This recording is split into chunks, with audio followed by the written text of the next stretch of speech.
Hey guys, and welcome to the very first Point and Click Adventurers podcast. My name is Michael. I run the channel YakWaxLips, and today I'm with my co-host, and will be every week from now on, Turian. How you doing, TurianShepard?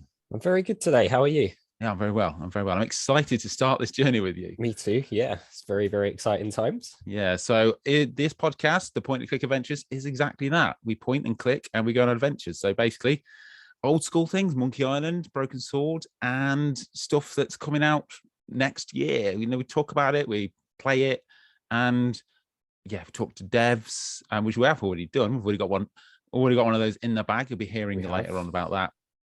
But yeah, I just thought it'd be nice to start off just a little, I don't know, not Q&A, but kind of get to know me and get to know each other as well, Torian and I. And I think we should start off just saying, what games have we recently been playing? What have you been playing on your channel?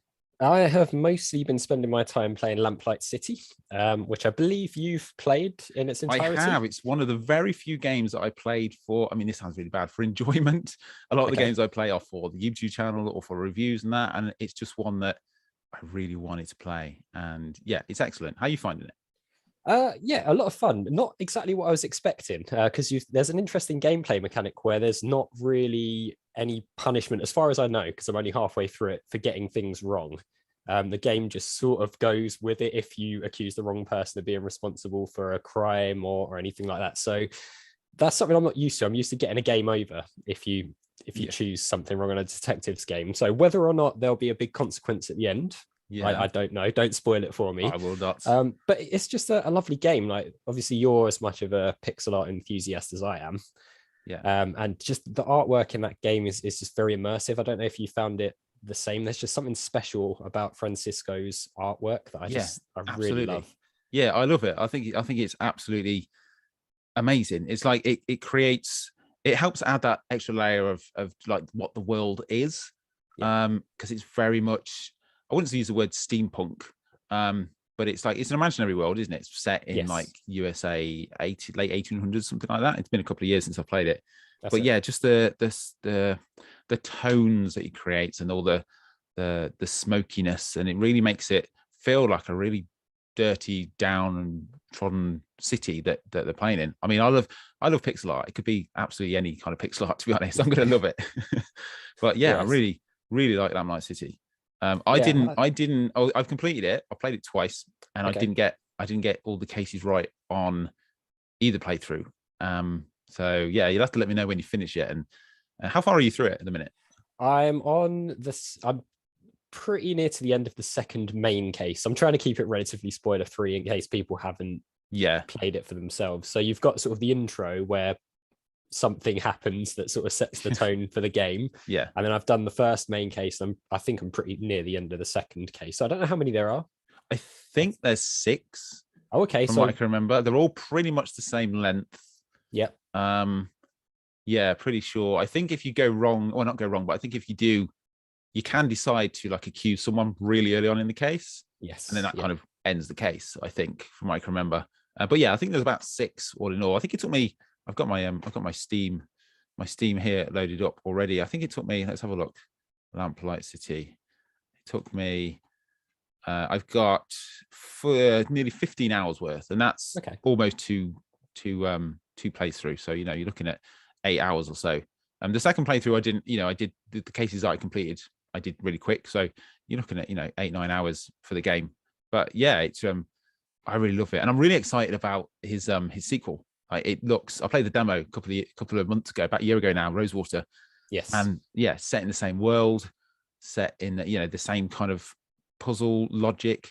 But it has got an inventory, which again I found a bit weird in Lamplight City. Not weird, but you're a detective, but you don't collect clues. That's it. Yeah. You've got a case book, but there's not actually an inventory to use items on things to solve puzzles. That actually did throw me off between recording sessions. I went back in and found a locked chest, and I was going, how do I find what's in my inventory to try and open this chest? And of course it doesn't exist. So I spent a good 5 minutes looking for something that wasn't in the game. But yeah, I've played the demo for Rosewater as well back at I went to EGX last autumn. Oh yeah. And they actually had, you could play the demo, but the developer was on a Zoom call.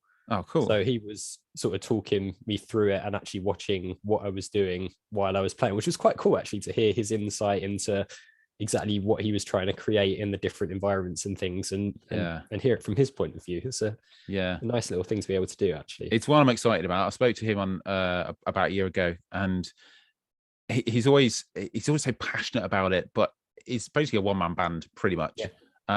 So I think his latest newsletter said that that's going to be out the back end of this year. So touch wood, we'll be able to see that.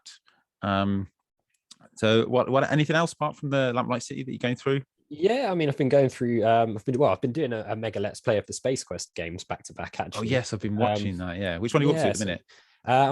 I'm in Space Quest 5. I've never actually played them before, so that was my motivation for doing it. So I don't know how far into Space Quest 5 I am, but I've enjoyed it. I was growing up, I was a LucasArts kid, so I stayed away from the Sierra stuff a bit because I always found it a bit too difficult. But then now I'm playing it, I can see why there are people who really do like the Sierra adventure games. There's actually something quite fun about dying repeatedly and trying to there really is. I'm going to beat this game. I'm not going to let it beat. I've died 100 times, but I'm going to figure it out. Yeah, it was really. I'm in exactly the same boat. I grew up on LucasArts Adventures, and I didn't touch a Sierra game until probably last year. So I haven't played through any of the King's Quest, Space Quest, Police Quest, anything. The first one I think I played was last year on stream when I played Gabriel Knight, which was awesome. And I'm like, I wish I'd played it back in the day.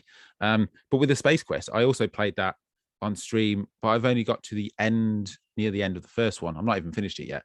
And again, I was kind of worried going in because one, I know there's a massive Sierra fan base out there, and I feel like I should play these games.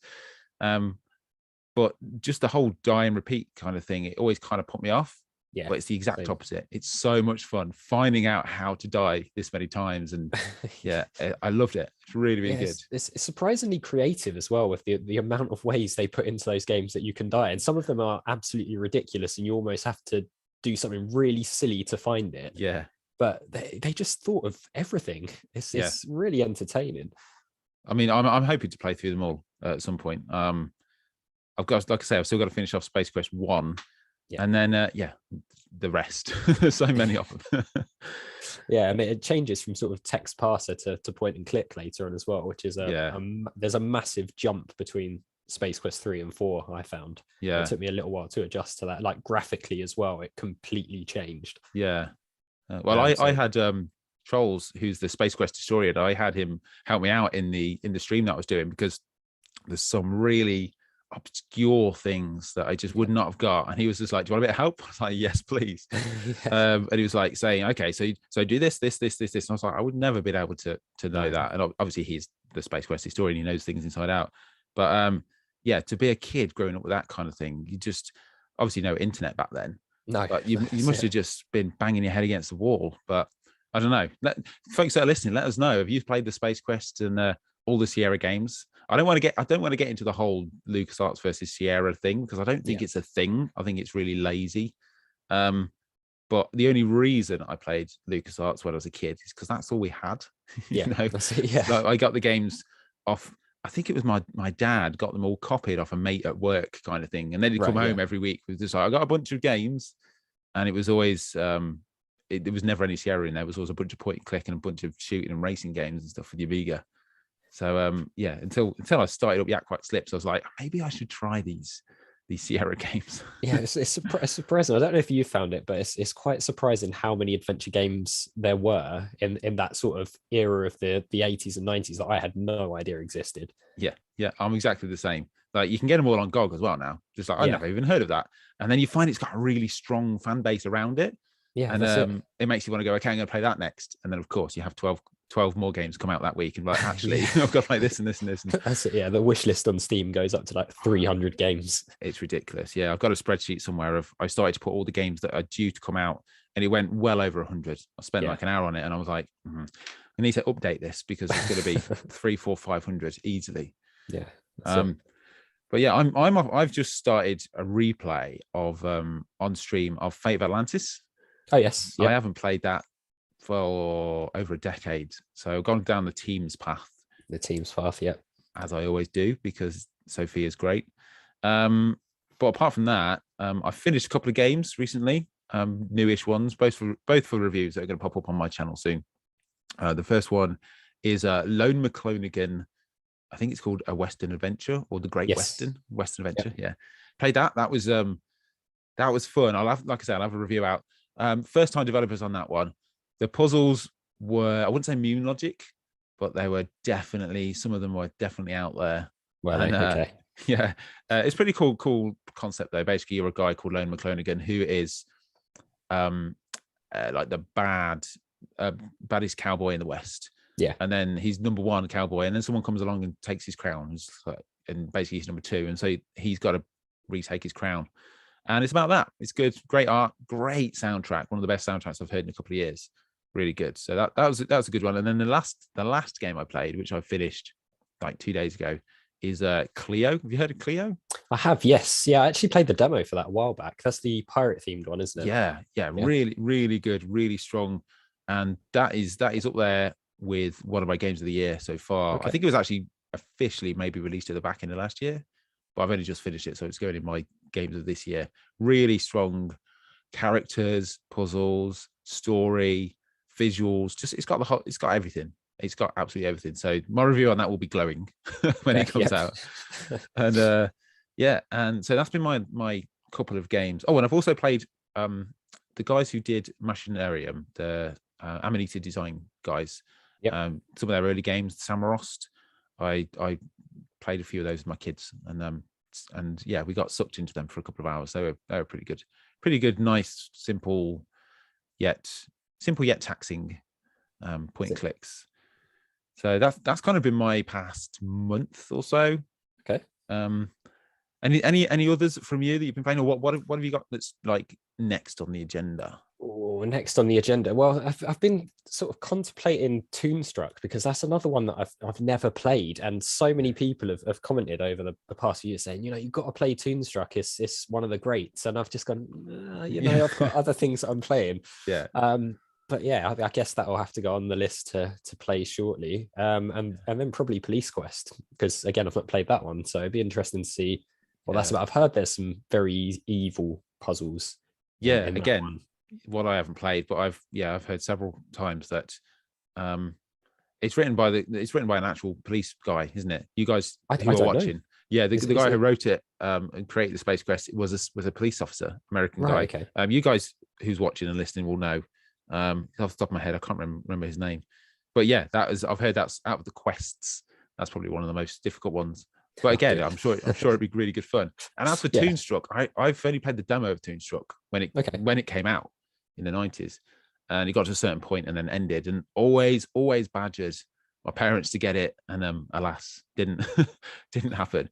But I think the problem with Toonstruck, especially in the UK, the box art was terrifying. Was it? Like, it was an evil clown with like really sharp teeth and all that, and like who's it marketed to? It's not marketed to kids, because that art is horrendous. Yet it's not really marketed to adults, and it was like, I think that's why there was never really a second one. I can't really imagine asking your parents, can I have this game? And they just look at the cover and go, nope. Exactly. Yeah. Here's Flight of the Amazon Queen. That looks fun. That looks like Indiana Jones. How that? Yeah, that's it. How about you? What have you got coming up for future? I'm really looking forward to playing Crowns and Pawns, Kingdom of Deceit. That's out on Friday. It's out already now, because this podcast is out afterwards. So I've got an early copy of that. So hopefully I'll be playing that pretty much after we finish this recording. I'm going to be heading off to play that for the rest of the afternoon. Nice. That looks really good. So that's good. And then apart from that, on my Let's Play, I'm currently towards the back end of Yesterday Origins, which, if you guys haven't checked it out, it's really, really interesting ideas going on in the Yesterday games. I had no clue about what it was. It's one of those games that you kind of have in your Steam library because it's always on offer. And so I thought, I'll play that. So I played Yesterday and Yesterday Origins. And it's all about immortality and cults and stuff. Anyway, I'm at the back end of that. But it's been like a good 6 to 8 weeks of playing that, and it's really, really quite hardcore. So I'm probably going to go down the route of something like Flight of the Amazon Queen, something quite fun, fluffy, for the next Let's Play. So yeah, they're my two ones I've probably got coming up. Kingdom of what's it called? Crowns and Pawns, Kingdom of Deceit by Yep. Tag of Joy, I think they're called. They're very, very heavily influenced by Broken Sword, which is a classic. Yeah. And then Fly the Amazon Queen for YouTube, and then continuing my Fate of Atlantis run through on Twitch whenever I get on Twitch, which is not very often these days.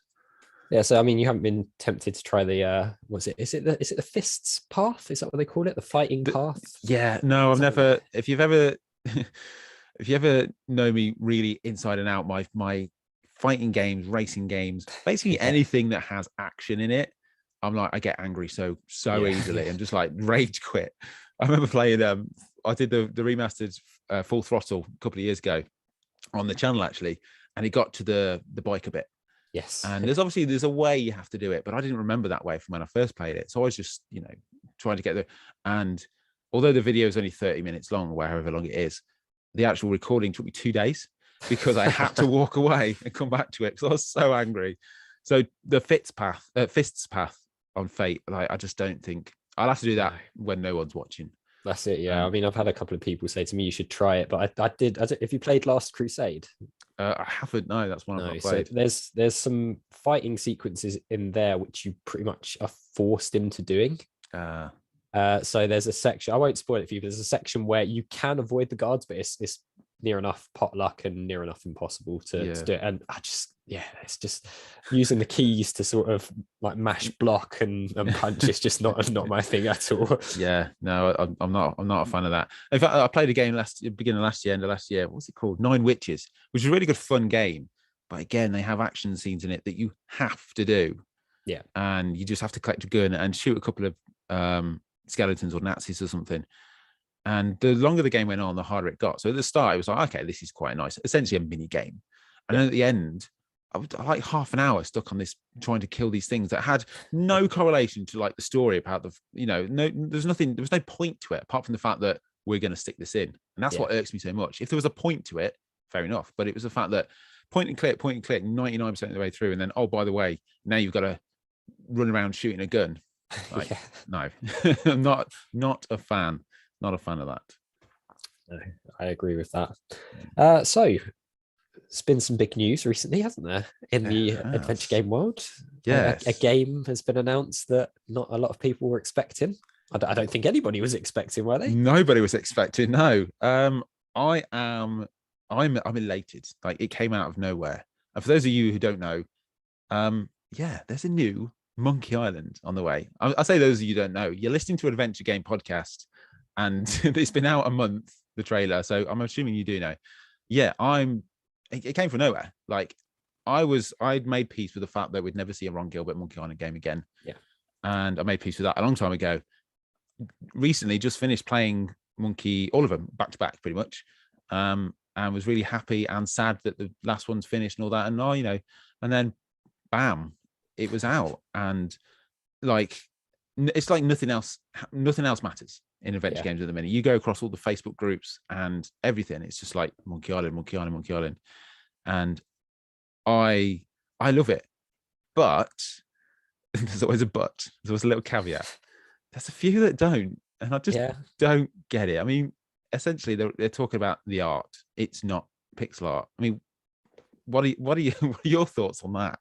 I mean, I personally like the art. It's different, but you look at what the first 2 Monkey Island games were like, and it was, I guess we all call it pixel art, but it wasn't really pixel art technically, was it? Because it was just what was available at the time. If you were creating a game, it looked like pixel art. So, and then when the series moved on, it moved into the sort of hand-drawn 2D style with Curse, and then 3D with, Escape and Tales. So I personally think it's a good thing that they're refreshing it a little bit. I think if they'd given what Ron said, I don't know if you read the interview, but he said when he did Thimbleweed Park, everything in articles was all that it's a retro game or a throwback to an old game. And I don't think he wanted to do that with the new Monkey Island. It's a new game, and I think he's trying to continue Monkey Island and hopefully bring in a new audience as well. Like, it's not just for people who played the first 2 Monkey Island games, even though that will be a lot of people. But I think it will hopefully encourage new players to come in and go, hey, what's this Monkey Island thing that I've been hearing about? Give it a go, and then hopefully play more adventure games. But I mean, what about you? What are your thoughts on it? Yeah, I mean, I'm pretty much echo those thoughts. Like, it's one, I'm just delighted that there's a game. Like, that's the first and foremost thing. But the whole thing with the pixel art, like you say, I love pixel art. Like, if it was in pixel art, I would prefer it to be in pixel art. I will say that. But I really do like the new art that he's gone for. Any game that has pixel art, I will play. Like, that's just me. But you take that away, it doesn't take away the fact that the game will still be good no matter what the game is. So I don't understand the hate spouted at it. And yeah, I just kind of, I try and ignore that, although I did kind of make a reaction video to it the other day about that. A nice one. But yeah, I just don't get the hate. I'm really excited. Like, I've read a couple of interviews with Dave and with Ron and Dave Grossman, basically just saying what you said. Like, it's a new audience. You know, it's 2022. What was it? 1990 Monkey Island came out. So 32 years, things progress and things change. And to bring in that new audience of younger people who are going to discover Monkey Island for the first time via Return to Monkey Island, and then they're going to go and check it out. And then on the back of that, they're going to find out all about LucasArts Sierra and then delve into it. And then hopefully it will just grow. And yeah, I'm just really excited to see it.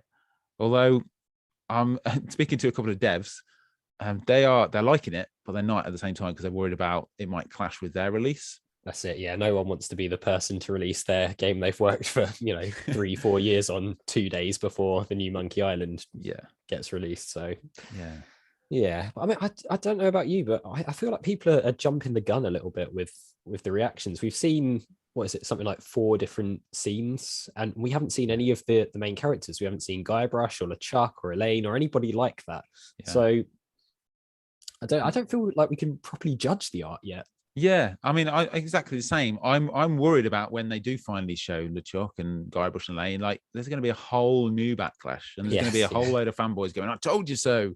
But I mean, I have fully faith in Ron and the team that they're going to put out their own vision. And there is a thing where people have said the end of Monkey Island 2 was completely out there, and the end of Thimbleweed Park as well is completely, and that's kind of like a Ron thing. But then that's just 2 games. Yeah, people are like, he's going to turn Monkey Island 3. It's going to be, he's going to just the plot's going to be a bit weird because of the ending. That, like, you haven't played it. We've seen a 30-second, well, about a minute trailer, which is barely a trailer. And 4 screenshots. And I do think, like you said, I think people are jumping the gun. I don't know what to expect when more things dropped. I'm trying to not avoid spoilers, but I'm just trying to avoid the community of hate, because it's the first time, I think we spoke about this very briefly the other day, it's the first time that I felt like this community has a little bit of anger in it because they don't get what they want. But the fact is, you've got a new Monkey Island. That's what you want. Like, surely anything else above that is just a bonus. Yeah, and I think it's important to add that it's okay to dislike it. If you look at it and you go, do you know what? I really don't like that, that's fine. But don't cross that line to where you start tweeting abuse to people on Twitter because they have a different view or because they've created that artwork and things like that. That's, we don't need that in this community, I don't think. No, it's a bit harsh. I mean, the majority of people, and when I say majority, I mean like 95% of people, are lovely about it, and they support it. And it's just that small but loud minority that are causing problems. But yeah, I mean, apart from that, a lot of other news is just kind of gets swept under the carpet. So I'm not really that aware of anything like big happening among the scene. I know a couple of the Broken Swords have had updates via things like iOS and things like that, but no like big big announcements. I mean, it's kind of got swallowed up. Yeah, I mean, the only thing I've really seen is, of course, the announcement that Adventure X conference is back this year in November, which I'll be going to, and I think you'll be going to as well. Definitely. So. The second it came out, I blanked it out on my calendar. Very excited about that. So it'll be nice because I think we'll get a chance to actually meet some of the devs that we've both been in touch with on Twitter and things like that, actually in person, which it'll be nice after what's gone on the last couple of years to actually put faces to names and things like that. And it's great. Yeah, I mean, I started YakWaxLips just before everything locked down. Okay. Like, so the 2020 and 2021 would have been where I was, talking to everyone like that. And this is the first time I've not been to any conventions pretty much ever. I don't think. I know you've been to a few. So to go and meet people in the flesh, I'm really excited, and to listen to all the panels. I mean, I've binged all their panels on their YouTube channel. They're so good. So yeah, that's November the 5th and 6th. Correct me if I'm right. Could be. Diary. Yeah, November. Or don't want to say the wrong date, and then people go, "Oh my god, yeah. it's not." Yeah, I'm pretty sure it's 5th and 6th. I'm going to leave all the links in the description down below for stuff like that. But yeah, I'm going to go. You're going to go. So hopefully, let us know if you guys are going to go, and we'll say hello. Yeah, and maybe meet up in a pub beforehand. That'd be nice. Yeah, it'd be nice to do something like that, I think. Yeah. Be social. Be inverted commas normal. So So yeah, Adventure X, Monkey Island, pretty much nothing else around. I think a lot of people have withheld announcements and things off the back of the Monkey Island news. So yeah, I mean, in terms of going back to Monkey Island just for a second, sure. What sort of things do you hope to see, or what would you like to see addressed in this one? I'm not fussed about seeing like old characters return. I've heard that Herman is returning because the voice actor is back. He's definitely returning.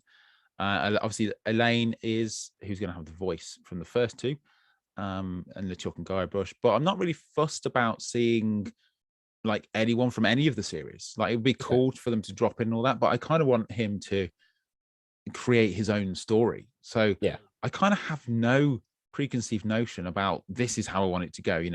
He said that the rest of the game, so Curse, Escape and Tales, are still canon, so everything in that is fine.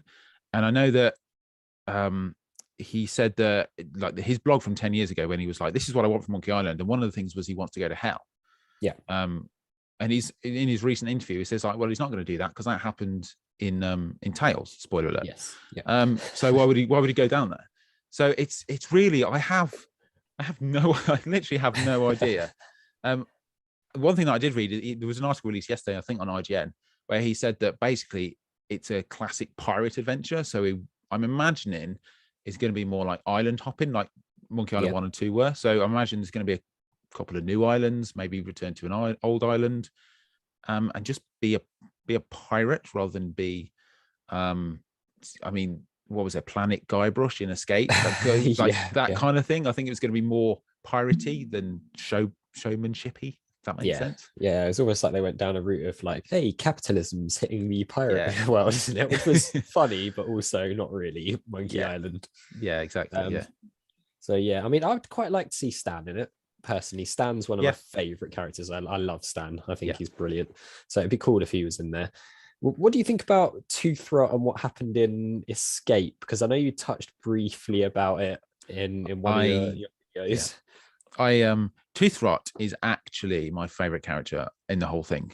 I love him, like, especially in the first game. I think that's probably why, because Monkey Island was the first game I played, and he's just an awesome character. And so, again, spoiler alert if you haven't played Escape, him turning out to be Elaine's, was it grandfather? Yes, yeah. I was just, you can actually watch my reaction because I did a Let's Play of the whole thing. And I was just like, what? Yeah. What's got what? And I had to stop and just think. And even now, 6 months after playing it, I'm like, what? Like, I generally, out of the entire series, I'm pretty happy with the routes they took. But that is the one thing that I would definitely retcon and be like, that didn't happen. Like, that is not a thing in my Monkey Island head. Because it doesn't really affect Tails. It doesn't affect the next game. And it's kind of left there on Escape at the end. And it's like, I mean, it doesn't affect it at all. So I hated that revelation. But it's the only thing out of the entire series that I did really, really dislike. Pretty everything else. Everything else. I mean, I prefer Monkey Combat. That says it all. Yeah. What about you? Any opinions on that bombshell?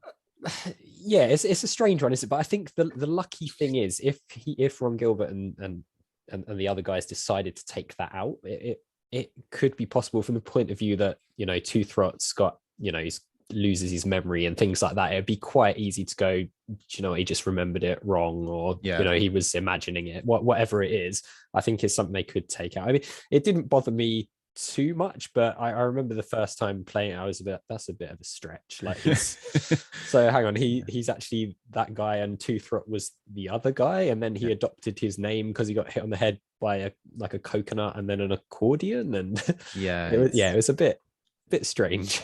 But too crazy. I think too crazy. Yeah, it was very out there. I think with these podcasts, I think it's awesome to talk about what's going on and what we're playing and stuff, but we do also talk to developers. Without further ado, this is an interview with Tom Hardwick from Tall Story Games about lucid dreaming and just him and stuff. So enjoy the interview.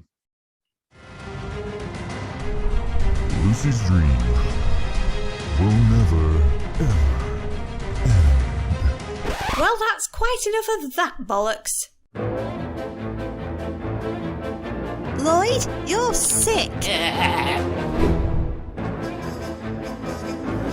Ooh, a little silver key. How exciting. He looks like a giant green bucket with eyes. Hey! Oh, he's so tiny.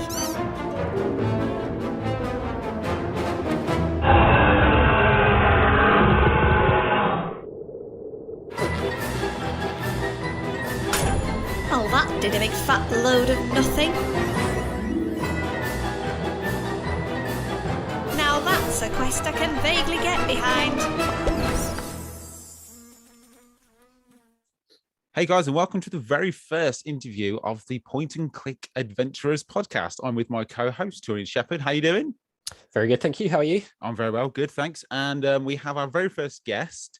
He's got a new game coming out in the summer. It's from Tall Story Games, and it is Mr. Tom Hardwick. How are you doing, Tom? Hello, I'm very good, thank you. Good, good. Now, as this is the very first interview, the bar is set. Well, basically, you set the bar, so no pressure. It's going to be low. It's going to be just not for my benefit, but for the benefit of people coming after me. I don't want them to kind of feel that they've got anything to live up to. So it's going to be really, really simple and boring. Sure. Well, let's make that not happen. Let's make it interesting and controversial. Why not? So yeah, Tom, tell us about you, about your game, and where you are on this adventure game journey. No pressure. It's a big question, but go in. Cool, right, okay. So where am I at the moment? So, sort of a bit of background. I'm making my first kind of commercial game. So over the last sort of few years, and mainly kind of during lockdown was where it kind of mostly started, and during kind of COVID in the UK. I kind of made a few kind of little games, and I did a game jam back in 2020 in November, and sort of got involved with the kind of online adventure game community, fans and other devs, and got all very excited about doing my first kind of commercial game, and sort of started kind of on that journey probably just over 18 months ago, probably almost a couple of years ago when I first started thinking about it. So the game that I'm producing commercially, I suppose you call it, is Lucid Dreaming, and it's a kind of pixel art, retro, point and click adventure, relatively traditional SCUM interface. It's slightly pared down, slightly kind of adapted so it works well on mobile screens and things, but essentially the nostalgia is there in terms of the interface and the kind of the look and feel of it. But in terms of the tone, it's probably more similar to things like Discworld and Simon the Sorcerer in terms of its sort of British humour. I grew up kind of watching things like Blackadder and Monty Python and things like that. So it's very much kind of my sense of humour from that point of view. And yeah, the premise of the game is you play as Lucy, who's a young girl who has a recurring nightmare, and your kind of ultimate goal is to try and get to the truth behind her disturbing dreams and try and work out what's going on and basically sort of solve them. In that sort of narrative, you get to kind of learn how to control her dreams and kind of go sort of dive in and out of different dreams and solve sort of various kind of puzzles that are sort of between dreams and reality and stuff like that. So there's a bit of kind of slightly mad stuff going on in there as well, and also some very sort of mundane British middle class kind of life sort of juxtaposing it as well. So it's that's where I am in terms of the game. In terms of actually like the development of it, I have, as I was just saying to you just before we sort of hit record, as of about 12:30 last night, I finished developing the final kind of dream sequence. I'm building the whole game in kind of chronological order mostly. I'm sort of going back and sort of tweaking bits as I go along, but essentially that's kind of how I'm doing it.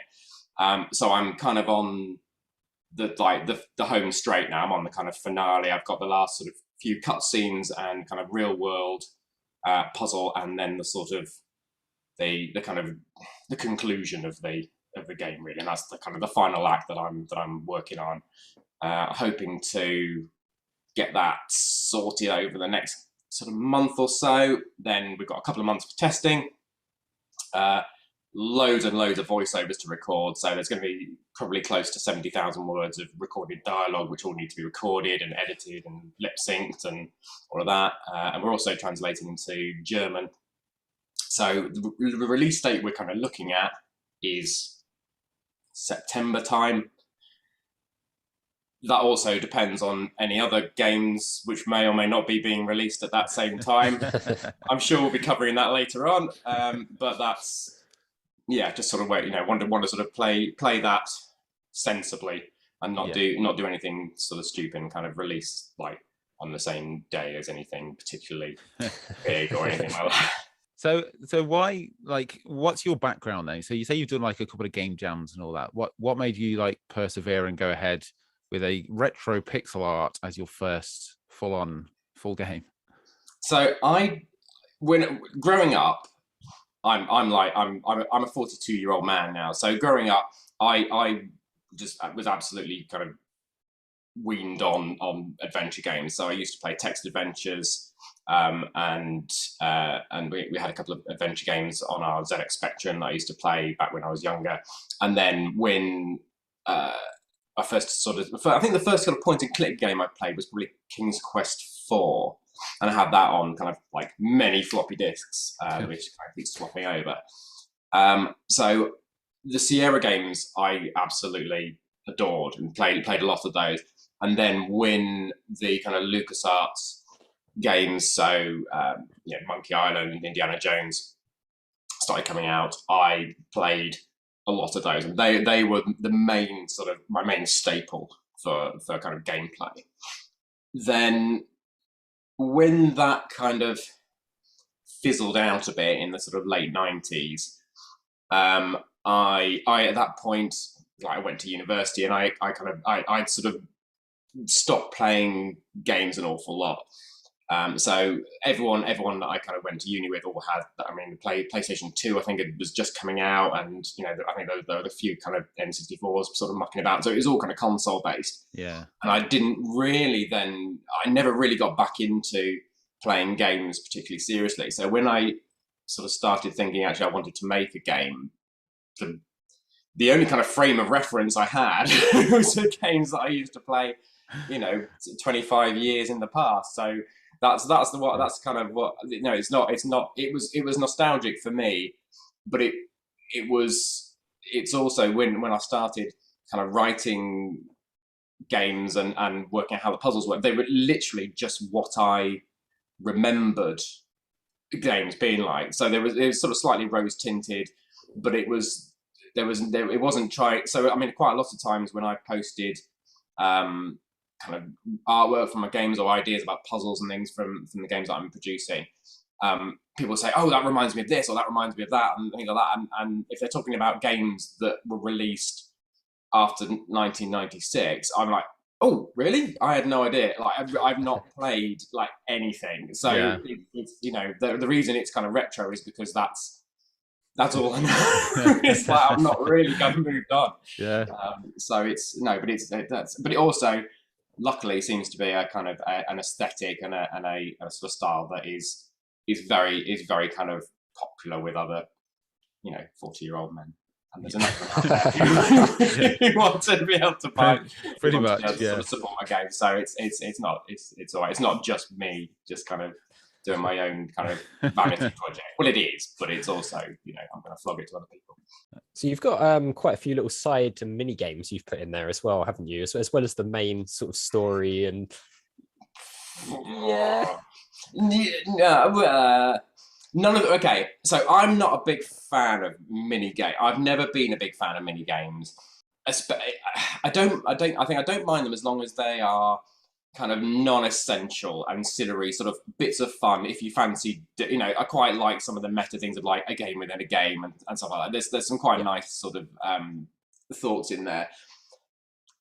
So one of the things that I've got running through Lucid Dreaming is that there's a lot of kind of hidden sort of references and Easter eggs, and they're not all like nods to point and click games, because I think a lot of people seem to be getting a bit tired of that, and I don't want to end up just being like people just kind of look at it and kind of raising their eyebrows and it's another tentacle in a so I've kind of I've put sort of references to kind of other, so a lot of it's kind of sort of British things and other kind of pop culture stuff from, again, stuff that I kind of grew up with. Most of it is like completely non-essential. It's just little asides. A lot of them are hidden to a degree that you wouldn't even necessarily even notice them if you're just kind of playing through regularly, or if you're trying to kind of speed run it. You're not going to even come across any of these references particularly.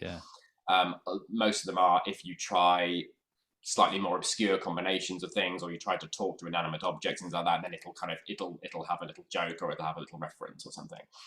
And that's purely for my own self-indulgent amusement, just so I know that somewhere. And occasionally when I'm watching people play, like they'll try something really bizarre, and I'll be like, did I write something for that? And they'll try like use broom with dead badger or something, and you can't do that. I might add that in, but that's and then I'll go, did I do it? And then I'll watch it, and then there's like she'll say something, I'll go, oh, I did obviously think, or quite often I'll think, what I'd probably say to that is this, and then I'd find that actually that is what I wrote, because a lot of it I write as I'm going along, especially kind of the little sort of asides and things. So there are quite a few sort of Easter eggs and references in there, and I've got, running through the game, I've got some achievements that you can kind of pick up as a sort of a sub project as you're going through. So you've got your main goal, completing the game, but you've also the main character carries a rucksack on her back that she can fit any old crap into. No, it doesn't matter how big it is, it's going in, and she's also, so going through, she's able to kind of sew on badges, like little kind of scout badges, on the rucksack. So as you go through, you can kind of collect these, and hopefully, if I can get it to work, there'll be Steam achievements as well. So you've got that kind of running through. So wherever there's like little mini games, most of them are completely non-essential, and they are just if you fancy having a go at trying to earn another badge or do this, and a lot of, that's sort of what they are. So also a lot of them are requests from my son. So my son is 7 now. When I first started making this, he would have been 5, and occasionally as I've gone through, he's sort of put the pressure on, saying, hey, this should do this, or I've shown him a bit of artwork. Oh, look what Daddy's done here, and he's like, it should do this. Yeah. Right, okay, fine. So that's another weekend wasted then. No progress. So a couple of the mini games that I've got in there are things that he's sort of requested become slightly more interactive. I go, yeah, go on then. But this is my legacy, my gift to my child. Yeah, oh dear, poor guy. So I've kind of added a few bits in, as long as they're not, none of them they're not sophisticated. You're not going to find like a whole, platform game or anything particularly sophisticated. They are, one of them's throwing a mallet at a goose, and the other one's like I think it's like a Rubik's Cube thing, although I'm currently in discussion with rubrics about that to make sure we've got permission to actually do that. So Oh, wow. doing it properly. It depends how much they'll charge for that. It might just end up being not interactive. Sorry, son. the IP rights for that one. God. So you say you've written what was it, 70,000 lines of dialogue?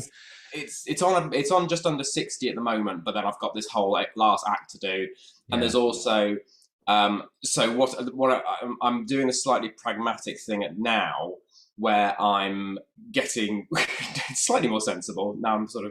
I'm slightly better seasoned as a developer, where I'm getting the basics kind of built. So there's quite a bit of going back and adding more detail in as well. So more kind of stuff and more like references in the kind of the background and more details and things. So and that's where a lot of the dialogue kind of mounts up. So a lot of it isn't. When I say 70,000 words of dialogue, I don't mean like literally like dialogue as in one monologue. Exactly. Just one long act. It's like a theatre production. So no, it's so most of it is, I try to keep the lines as short as possible. I don't like long swathes of text. If I can get the point over in 1 or 2 lines, I will do that, and I will try to set the scene and build up the story in little bits, rather than going, right now I'm going to have this long conversation with someone where I sort of explain this really intricate kind of characters and relationships and everything and narrative. I'd rather kind of tell it in sort of piecemeal as you're going along and gradually sort of build the story up. So a lot of the lines are short, and a lot of them are going to be sort of relating to just sort of looking around and just exploring. So just sort of the amount of detail that I'm trying to add to the scenes is greater than you'd find in a lot of point and click games. I think there's I'm trying to make as much of it as interactive as possible. So it's so going back and adding that, it does add a lot of words. So but it's I'm predicting about 70,000 ish by the time I'm done. So, and your wife is the voice actress for Lucy as well, isn't she? She is, yeah. So that makes life a lot easier. Yes. Because we can easily re-record stuff. We can manage our time with that really easily. So it's and we can sort of, and it's cheaper. It's just for a lot of reasons it works. It means that we can have a fully voiced game within the budget that we've got and still be kind of okay. Yeah. Because when you've got that amount of dialogue and say 95% of it is her, in terms of the recorded dialogue, there are many different characters in there, but all the kind of sort of sub characters don't have a huge amount to say. They are sort of based in whatever sort of scene or situation they're in. It's not like there's kind of multiple characters you can control or anything. So it's that's where the bulk of the voiceovers is with her. But she's, we weren't originally going to have Emma doing the voiceovers.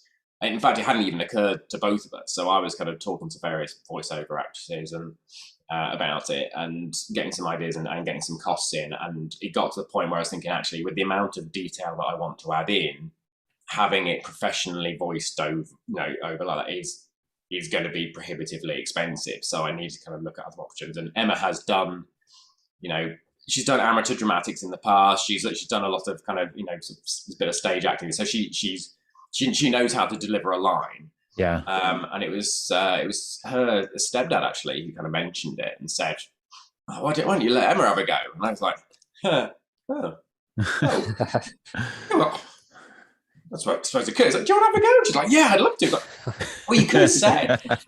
So recorded a few lines and kind of put it in the demo and sort of showed to a few people and the feedback has been really good. It's she's done a good job. She's a lot of the the first sort of reactions from people playing the demo, most of the time it's like it's not about the artwork or the dino. It's about it's like, I like this voiceover, or it reminds me of this, or so that's big. So as far as I'm concerned, there's no way anyone else would do it. Even if we suddenly got a load of government funding and we could afford celebrity voiceover, it would still be Emma doing it, because now that's she's the voice of Lucy as far as I'm concerned. Sure. Now, talking about funding, obviously that saves a big packet with that. And I did play the demo. It was brilliant, really, really good. And she brings personality to it, and that extra level of like Englishness as well. It's really good. Yeah. But yeah, talking about funding, like it's been successfully kickstarted. Like, how was that whole process? Because I know for some people that is like an entire full-time job in itself. I mean, how was it? That was it. Running the Kickstarter was probably, in terms of work, it's probably the hardest I've ever worked on something like that. It was just very intense. A long period sort of before the Kickstarter, at least 6 months, was just trying to build up the community, build up a bit of kind of engagement, a bit of anticipation about the game, wanting people to sort of be, basically kind of lined up, waiting for me to push the button, essentially. Yeah. And it was a lot of work. Now, my background is in marketing. I'm a designer. I've worked in advertising for years. So in terms of that side of things, although I had a bit to learn about the kind of technical requirements and the sort of subtle differences between that and other campaigns I've run in the past, it's a set of skills that I have and I'm able to kind of leverage if I need to. So in terms of creating artwork, doing animations, videos, and sort of presenting it in a way, writing press releases, doing all that sort of thing, it's stuff that I'm kind of familiar with.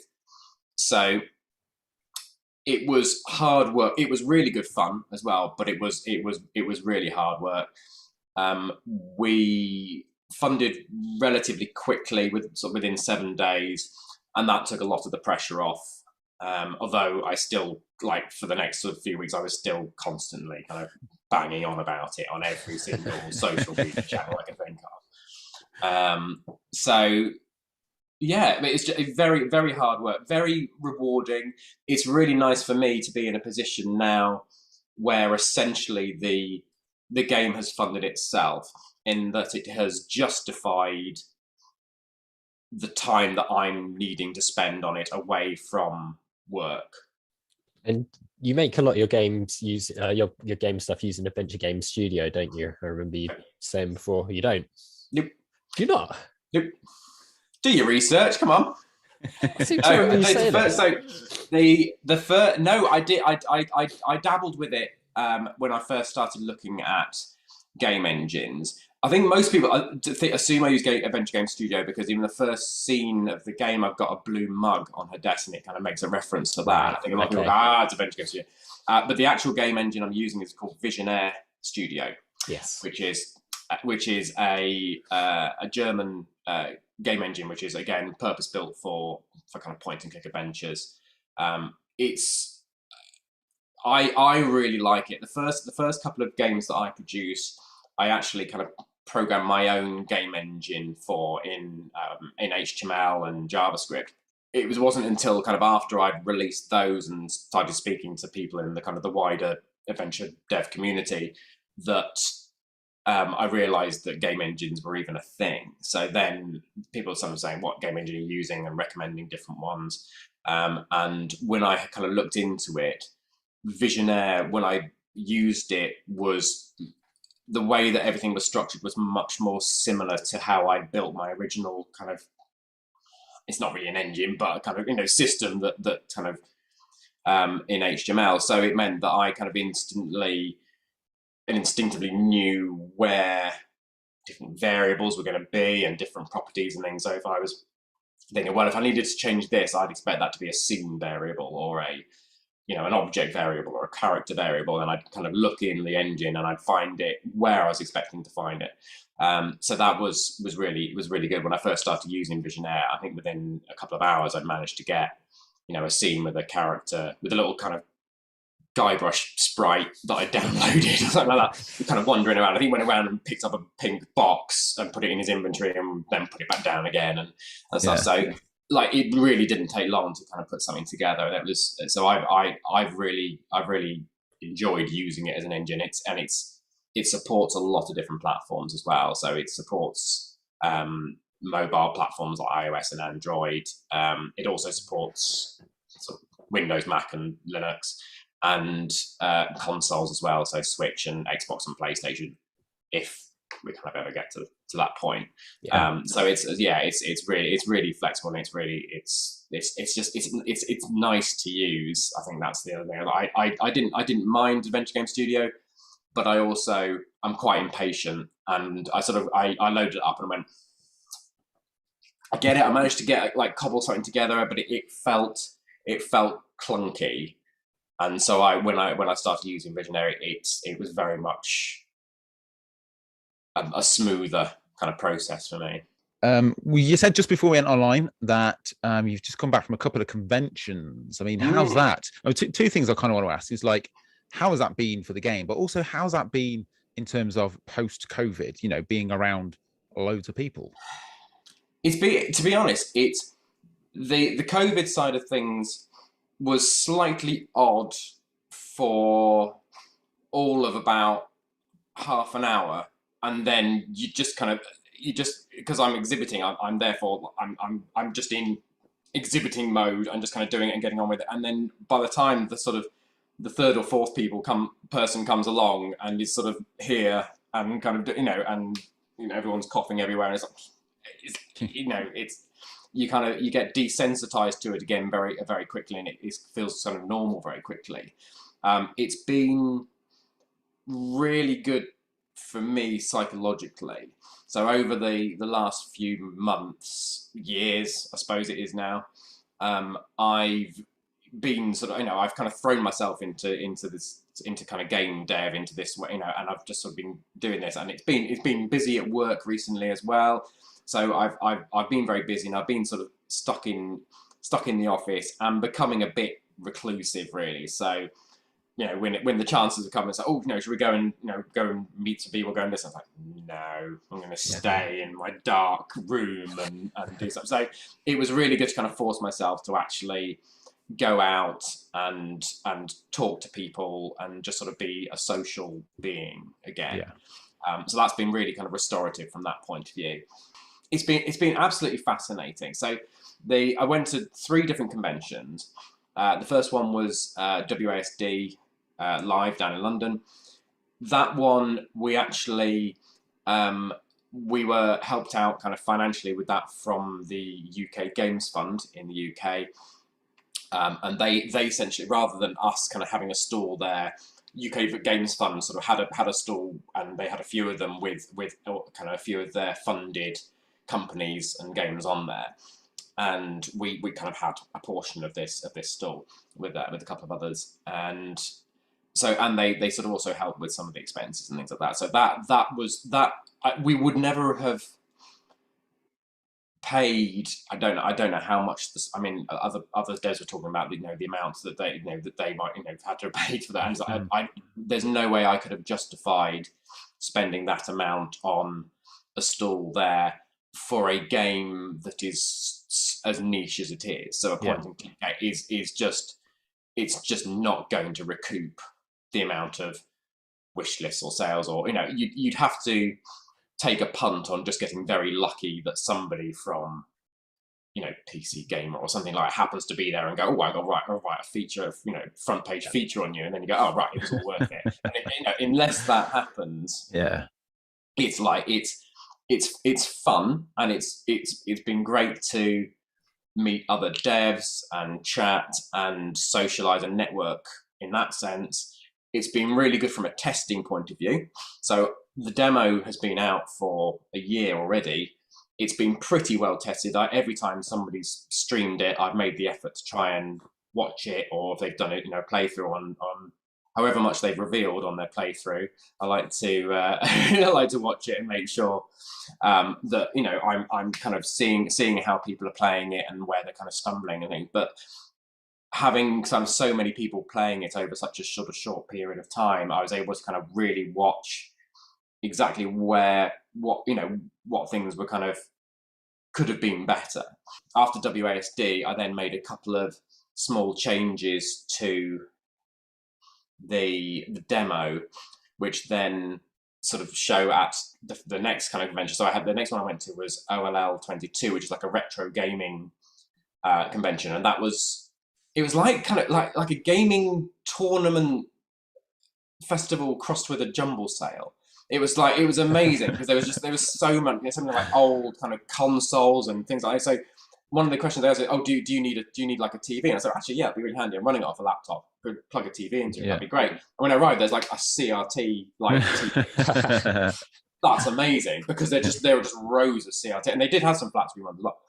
But the fact that they had these kind of CRT because that's the sort of the audience that were there, and that was really interesting because it was very, very different.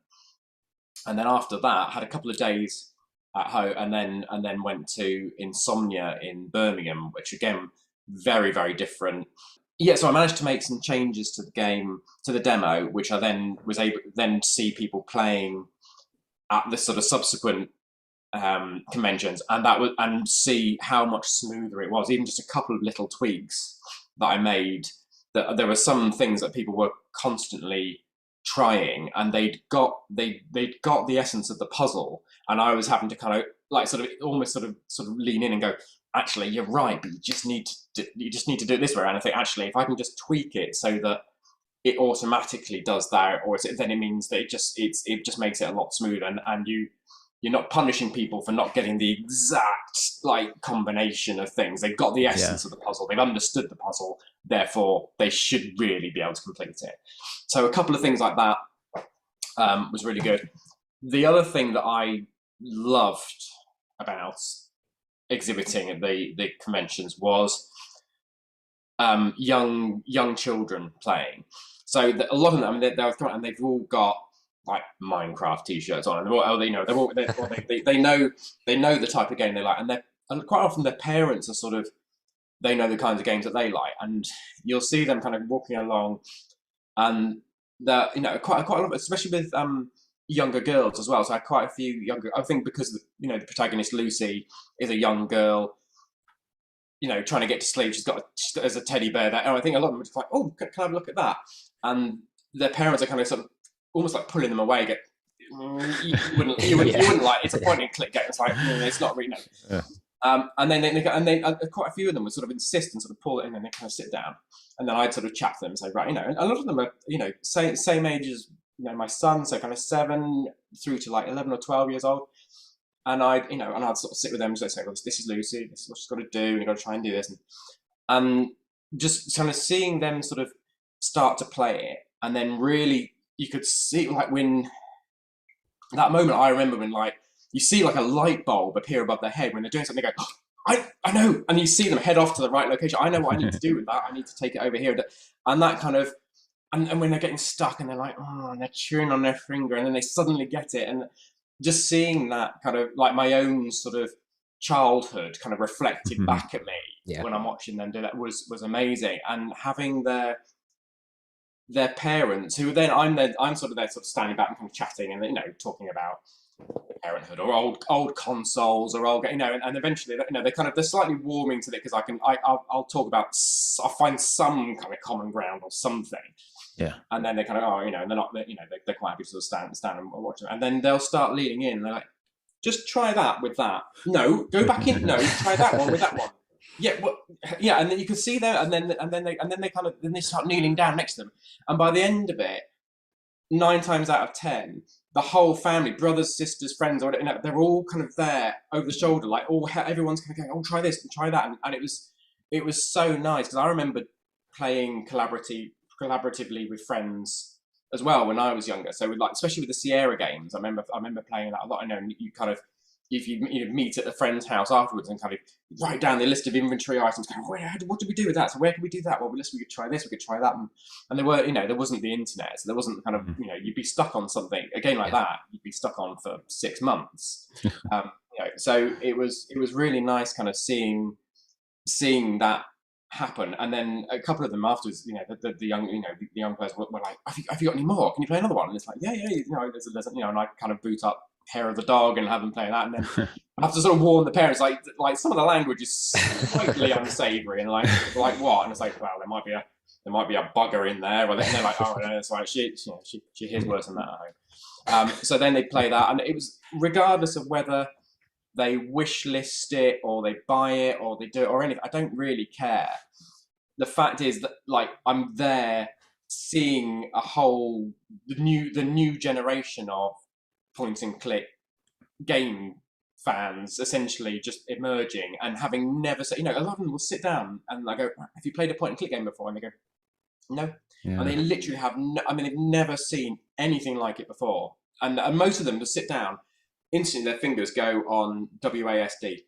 And before they've even looked at the screen, it's like one hand on mouse, one hand on WASD keys. And I'm there like, it's for me, that's because I never really played PC games like that, so it's strange for me to kind of see that, and then you have to kind of go, you're not going to need that hand, you're just going to need that. So it's that's been a real privilege to sort of see that, and it's been really encouraging to see that they are still popular, they are still relevant, and that I'm personally building one that is fun to for small children to play, and that's brilliant. I don't just want to build games which are lovely and nostalgic for people my age. I want them to be fun for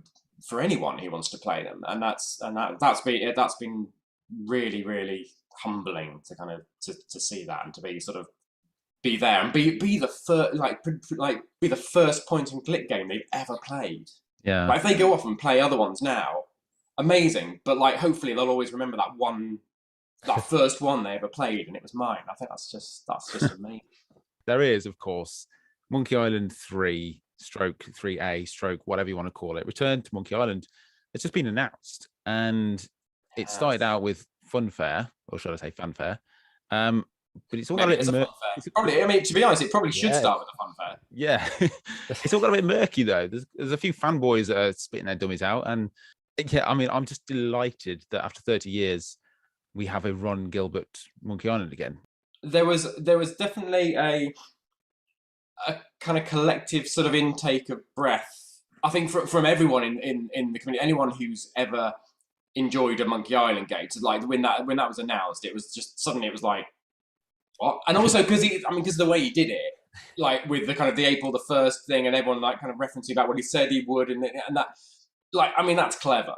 Yeah. And that's that's kind of playing the long game, and I think there's a lot of sort of feeling, not from me because I'm a relative newcomer, but I think there's been some feeling that, like, well, we've been keeping this genre going, and you've just kind of can you not sort of just tell us when you're planning to release, because like it's like the biggest news in our genre for 30 years. Yeah. Or, so like it would be really handy to be able to kind of use it to our advantage, and to not sort of end up kind of announcing, and then 24 hours later, Monkey Island comes out and everyone's just looking over here, and all these other indie games are just sort of being ignored. So I know there was quite a lot of concern, especially on like Discord and private messages and things between other devs, are just like, what are you going to do? We've got this release date, and we don't, when are we going to, what's Ron doing? Nobody knows what Ron's doing. What are you doing? Well, I don't know what I'm doing. And I think that was there was definitely a bit of sort of nervousness from that, just because I mean it's big news. As far as I'm concerned, my thought was like, it's a bandwagon, I'm jumping on it. The kind of the marketing guy in me is like, it might be a slightly smaller slice of the pie, but the pie is going to be so much bigger than it was, because it's going to bring new people and people who'd sort of forgotten that point and click games existed, understandably, because I mean they literally disappeared off shelves. They didn't, in terms of, if you're not kind of aware of the indie game scene, as far as as most people are concerned, point and click games aren't really there anymore. Yeah. So the fact that there's sort of now in all the kind of the major press, there's point and click games are now getting a bit of a spotlight again.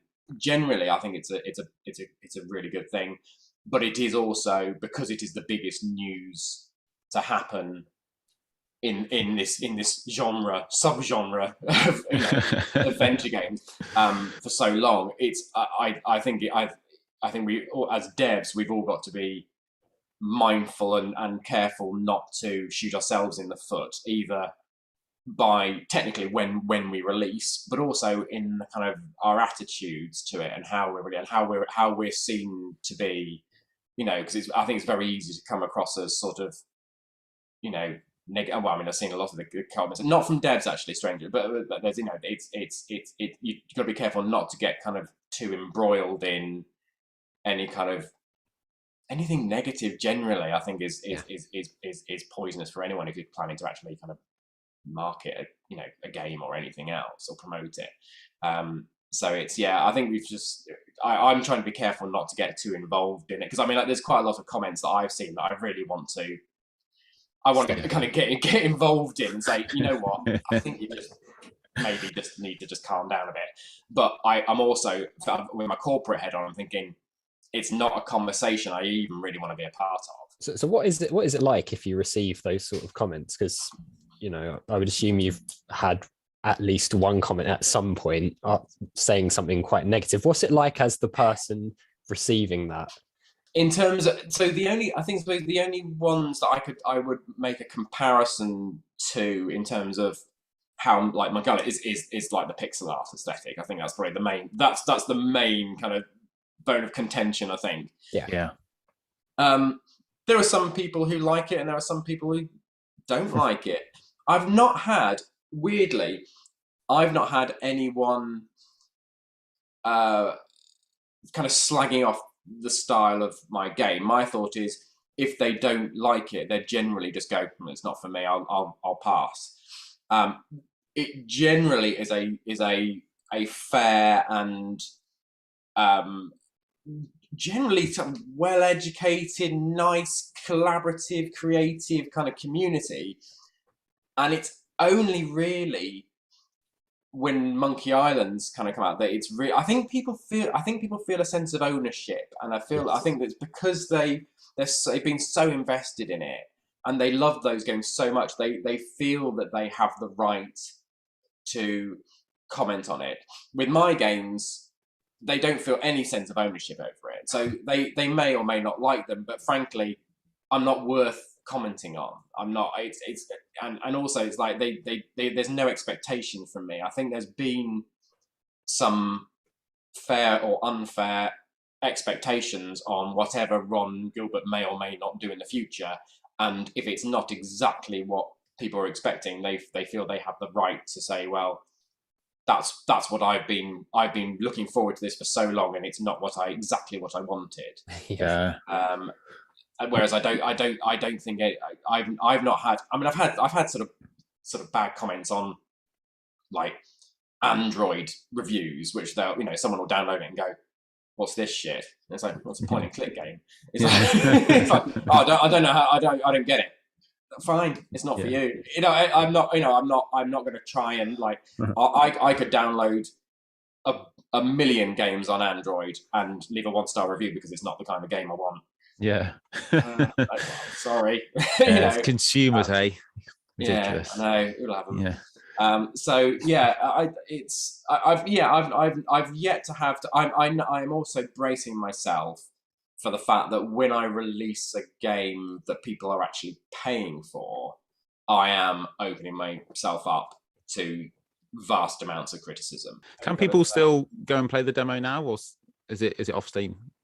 No, it's still on Steam. Still there. And it's still. I mean, as far as I'm concerned, the demo is is there to stay, really, because it's a prequel. So it's none of the puzzles in the demo are in the full game either. So I wanted it to be a game that if you played the full game and then afterwards you discovered the demo, you could still go back and play the demo, and there'd even be things in there that you'd then understand a bit better once you played the full game and go, actually, that's really interesting, because like the way it says that is, I understand why it does that because I played the full game. There's like little kind of things, little references that you would never spot while you're playing the demo, but you'll notice if you played the full game. Yeah, excellent. Well, I think we'll leave it there, Tom. So thanks so much for your time. So what I'll do, we'll both leave the links down in the description to go and wishlist it on Steam and go and get the demo.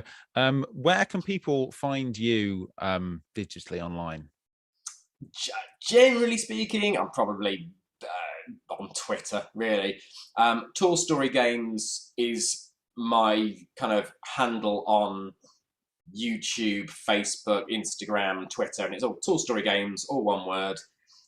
So whatever your kind of channel of choice is, if you go to lucy-dreaming.com, that's like our official website, there's a link to our Discord channel on there as well, and all the social media icons, and then social media links, and then there's also links to download the demo in whatever kind of platform, DRM free or mobile or whatever, on there as well. Well, no doubt we will both be playing Lucy Dreaming when it comes out in September time. So keep an eye. I hope it's not shit. Yeah, I'm doing that kind of. I've got that sort of developer curse thing now, where occasionally I'll look at it and go, "Yeah, I'm quite proud of this," and then the next day I'll come and go, "This is awful. I'm going to make the whole thing again." And then the next day I go, "Oh no, it's all right." We're going to lead the episode with that quote. You know that. I hope it's not. Shit. I hope it's not shit. With a picture of me going. Yeah, and if it is, we'll be sure to let you know as well. Yeah. Don't worry. Yeah. Do not play this game. It's bad. It's like, I hope it's not shit. It was in brackets. Oh, this YouTube stuff is easy. Well, yeah. Thanks very much for your time, Tom, and good luck with the rest of the game. And we'll see you in September. Tom, are you off to Adventure X, because that's just been announced? I have submitted an exhibitor application. If it's accepted, then I will be turning up there with ridiculous amounts of merch and things. Also, depending on whether, we are planning to release in September. If the release of Monkey Island ends up clashing horribly with that, and we think, you know what, it's probably worth hanging on for a little bit longer, we might even push it to sort of. I think it'd be really nice to be able to release the game at Adventure X, but it's down to sort of how that kind of lies. I'd rather be in a position where I've kind of released it. Yeah. By that point, and then I can just go and kind of exhibit it and let people have a play and cool. and sort of that sort of thing. If I'm not able to exhibit that, I'll definitely be going anyway. Thanks very much for your time, Tom, and good luck with the rest of the game, and maybe see you at Adventure X. So there was Tom Hardwick talking about Lucy Dreaming and just game development. That was a super fun interview. What did you find out? What nuggets of enjoyment did you get out of that, Turian? There was me screwing up the studio, the use AGS software that you use. Yeah, because it's funnily enough, because on my notes I had not AGS in big capital letters, and we did discuss that in person at the convention a couple of weeks ago. So he straight away called me out on that, which was lovely. I also liked that Tom was saying that he hoped his game wasn't shit, which is lovely. Yeah, there's a tip for all you devs out there. Just hope that your game is not shit. There you go. How about you? What was your highlight? Yeah, I just love just talking about his journey, like how he was not a developer, because there's always something in my mind thinking like, one day I'm going to make a game, and then go, what do I do? How do I start? And then just learning about, you just do it. You just jump in, and using the Visionaire Studio and, the whole community aspect of it. I just really liked his whole ethos on creating a game. It's really kind of fresh and fun, just getting a lot of fun out of it. Not just being, oh God, it's a day job. I've got to, one day I did the coding for this, and then it's just like, oh yeah, it's quite, I wouldn't say easy, but like, there's a lot of passion in him, I think. Yeah, and he seems to be having a lot of fun doing it, which I think is the main thing. It doesn't seem like he sees it as a bit of a chore, which I imagine for some people it could be. But yeah, he seems to be just enjoying that whole process of putting a game together and Absolutely. having fun. Yeah, cool. Well, I think we've run out of time, even though we have our own schedules. I mean, I'm sure we could talk for another hour, but I don't know whether people will listen for another hour. So the idea of this podcast, if you've enjoyed it, please let both of us know in the comments and like and subscribe and all that good stuff. So yeah, we're going to talk about news, talk about what we've been playing, talk to devs. But yeah, like weekly topics like this week, we've talked a lot about Monkey Island. And I think I've got a feeling that's going to be a topic that's going to pop up a lot over the next weeks and months as we find out more about it. Yeah. But I think next week we are going to tackle the somewhat, I wouldn't say thorny subject, but the subject of the dead space, the dead time for adventure games. Essentially, from 2000 onwards, it was a bit barren. So, I mean, just as a sneak peek there, I barely played any adventure games. What about you in that time? I don't think I really played anything at all. And it was only really when Telltale started launching things, I think in the early, like 2011, something like that, that adventure games started to become more of a thing again, even though it's a different format to the classic point and click. Really, in between that, I don't think I played any adventure games at all. Yeah, I'm the same. I pretty much played Star Wars Battlefront and Call of Duty, and that wasn't me being a gamer. That was just like, oh, I've got a PlayStation in the corner. I've got half an hour whilst I'm at uni and between jobs and stuff. It's like, it wasn't really a time for gaming, yet there were some awesome games being made. And next week, or rather, I think we're going to plan on these being fortnightly or so. So in the next episode, whenever that may be, we're going to discuss all of that. So hope everyone has a lovely weekend, day, whatever it is, fortnight. Thanks everybody for listening. If you have any suggestions for games that we want to cover or topics, or if you're a developer and you want us to talk, we have already got a couple of developers in the can as it speaks for future episodes, but we're always open to speaking to more. Just let us know down in the comments or DM us both. We're both very available over on Twitter and Instagram and that kind of thing.